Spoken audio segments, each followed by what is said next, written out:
और अंतर्राष्ट्रीय तेल बाजार में कच्चे तेल की कीमत बीते 2 महीने में सबसे ऊंचे स्तर पर है।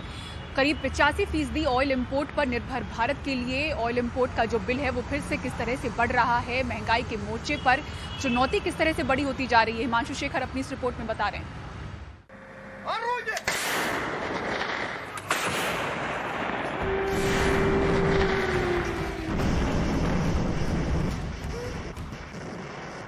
यूक्रेन पर हमला करने वाले रूस से तेल खरीद में यूरोपियन यूनियन ने जिस बड़ी कटौती का ऐलान किया है, उससे अंतर्राष्ट्रीय बाजार में ब्रेंट क्रूड ऑयल की कीमत मंगलवार को $124 प्रति बैरल तक पहुंच गई, जो पिछले 2 महीनों में सबसे ज्यादा है।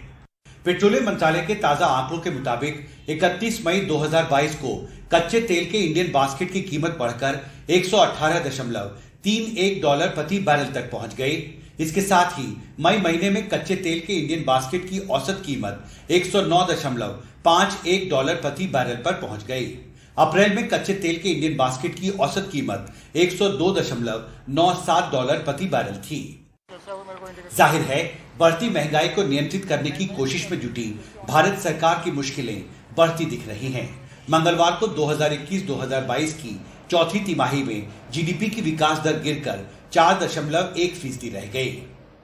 The global crude oil price is heading back towards $120 in terms of Brent crude prices. Brent crude oil के इंडियन बास्केट की कीमत फिर $120 की तरफ बढ़ रही है। देश में महंगाई दर ऊंची बनी रहेगी क्योंकि इंपोर्ट प्राइस प्रेशर बढ़ रहा है। Crude oil prices to jump.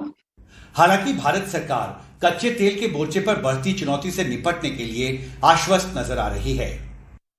अर्थव्यवस्था की दृष्टि से देखा जाए, जीडीपी के नंबर्स भारत के लिए बहुत संतोषजनक या बहुत उत्साहवर्धक है कि दुनिया भर में सबसे तेजी से बढ़ने वाली अर्थव्यवस्था आज भारत है।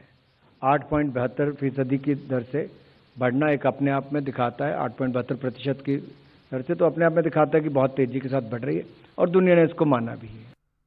मगर तेल अर्थशास्त्री किरीट पारेख के मुताबिक रूस यूक्रेन युद्ध अगर लंबा खिंचा तो कच्चे तेल की कीमत और महंगा होकर 130 से $140 प्रति बैरल तक पहुंच सकती है।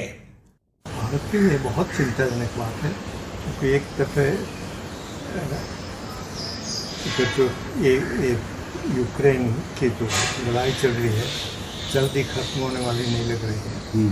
अभी ऐसा चलेगा तो थोड़ा 130-140 भी हो सकता है। इसमें भारत की क्या ऑप्शंस है? मेरे ख्याल से हम 2 चीज़ कर सकते हैं।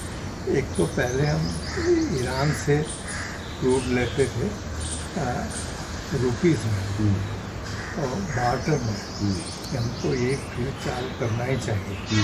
और दूसरी बात है कि हमको ज़्यादा ऑयल रशिया से भी लेना चाहिए।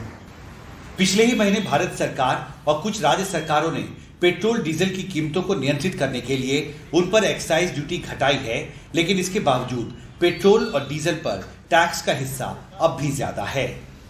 अंतर्राष्ट्रीय बाजार में कच्चे तेल की कीमतों में हो रही बढ़ोतरी की वजह से महंगाई के मोर्चे पर भारत सरकार के सामने चुनौती फिर बड़ी हो रही है। रूस और यूक्रेन के बीच युद्ध को लेकर बढ़ती अनिश्चितता की वजह से अंतर्राष्ट्रीय तेल बाजार में कच्चे तेल की कीमतों में आने वाले दिनों में और बढ़ोतरी का अंदेशा है। ऐसे में इस बढ़ती चुनौती से निपटना भारत सरकार के लिए आसान नहीं होगा।